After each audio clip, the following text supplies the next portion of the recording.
I'm Nicole Lappin, the only financial expert you don't need a dictionary to understand. It's time for some money rehab.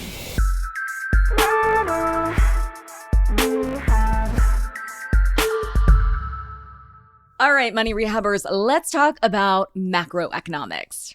Who's excited? Today, we're going to be talking all about the inverted yield curve. And I know that sounds like a whole mess of jargon, and it kind of is, but I promise I wouldn't throw jargon at you if it wasn't super important. And this is super important because so many pros argue that an inverted yield curve is one of the best and only signs of an impending recession. This is valuable because the way we diagnose recessions is reactive, not proactive.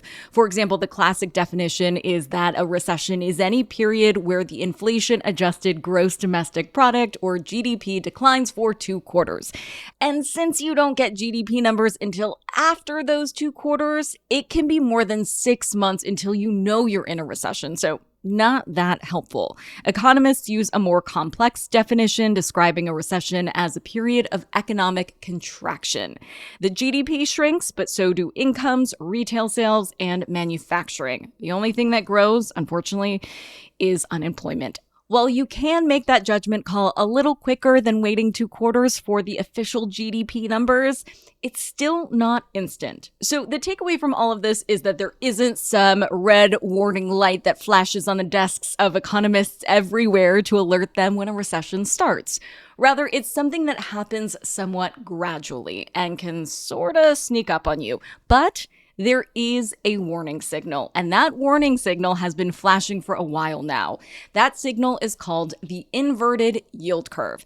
Yes, back to the jargony mess, but I promise you will thank me. I think it's time that we break this down once and for all. When I say inverted yield curve, you're probably thinking to yourself, okay, curve, I can picture that.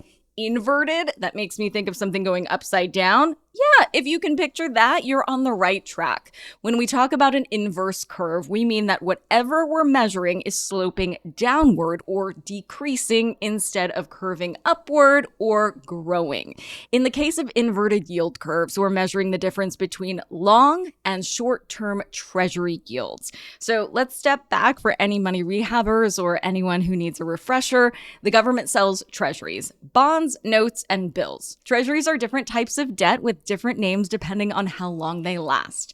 The very longest are bonds, which take 20 or 30 years to mature. The treasury notes, which take 2, 3, 5, 7, or 10 years to mature. And finally, treasury bills, which mature in less than a year and are available for as little as 4 weeks. It gets confusing because sometimes people will refer to all of these as bonds, even though only the 2 longest are officially known as bonds. For this episode, I'll be using treasuries to refer to all of these different kinds of offerings because that's actually the correct language. So, treasuries allow investors to lend the government money. In return for the use of your money, the government pays you interest. Generally, the longer the length of time you lend the money, the more interest you'll make. Since you don't have access to that money for that time, it makes sense that you get more compensation. You're also taking on more risk because you're missing out on other potential money-making opportunities, right? You could invest in a lot of other things for the next 10 or 30 years. If you think the future is going to be amazing, that in 10 years the stock market is going to be booming, inflation will be low, and your paycheck will be fatter, then the government needs to pay you a higher interest rate to get you to buy longer dated treasuries. Otherwise, you would just buy stocks. But what if you weren't that optimistic? Sometimes people can have such a dim view of the future that longer dated treasuries have a lower yield than shorter dated treasuries. This whole mix results in the yield curve inversion. And when that happens, watch out, because historically it has been followed by a recession. An economist named Campbell Harvey, a professor at Duke University, first noticed this relationship. It's important to note here that his research focuses on a specific yield curve, the special relationship between 2 types of treasury yields, the 10-year yield and the 3-month yield. The difference between the 10-year yield and the 3-month yield is 8 for 8 in predicting recessions since 19 1968. And by the way, this isn't about them inverting for a day or two. This is about a sustained inversion because sometimes short-term treasuries can seem risky for other reasons. You don't have to look hard for an example of this recently. During the debt ceiling standoff, where there was a fear that the government wouldn't honor its debts, short-term treasuries were paying more than long-term treasuries, which makes sense. Everyone knew the problem would be resolved at some point, but it wasn't clear when, so suddenly short-term treasuries were seen as risky. But that was a temporary glitch. For the yield curve inversion between the 10-year and the 3-month yield to be meaningful as a recession signal, it needs to be a sustained inversion.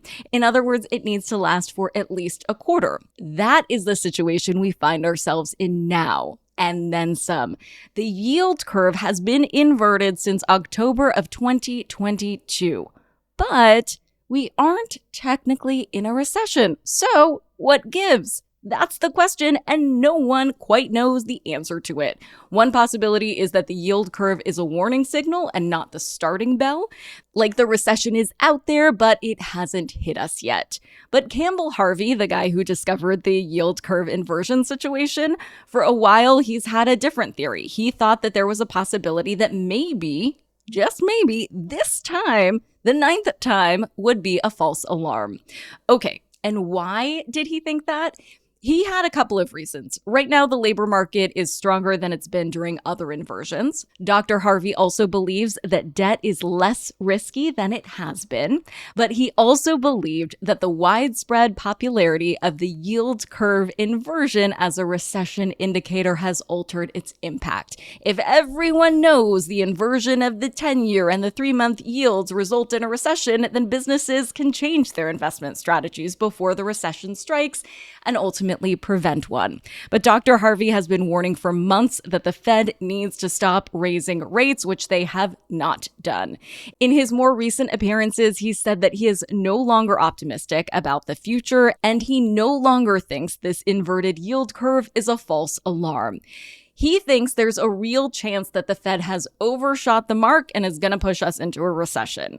Currently, they have paused raising interest rates, but what the future holds is still a little bit TBD. The Fed says they'll probably raise rates again 2 more times this year, and Dr. Harvey thinks that is 2 times too many. And again, it's worth noting that right now we aren't in a recession, and we don't know for sure if we will be. Even if we do head into a recession, it won't be something we immediately realize has happened. But if right now you're doing okay, this is the time to make sure your safety net is in order. Do you have that emergency savings account? Do you have a handle on your debt? I don't know if or when a recession is coming, but chances are that at some point in your lifetime, something bad will happen. It could be a recession, or it could be another black swan event that catches you off guard. The same safety net will protect you from both. For today's tip you can take straight to the bank. While you're battening down the financial hatches, remember that your PayPal account isn't a safe place to store cash. PayPal, Venmo, any of those apps are not FDIC insured. In the event of a recession or other economic uncertainty, it's best to have your money in a safe place, and stashing it in your PayPal account is not that. So if you have any money parked in a payment app, just move it over to an FDIC insured bank account instead. Money Rehab is a production of Money News Network. I'm your host, Nicole Lappin. Money Rehab's executive producer is Morgan Lavoie. Our researcher is Emily Holmes.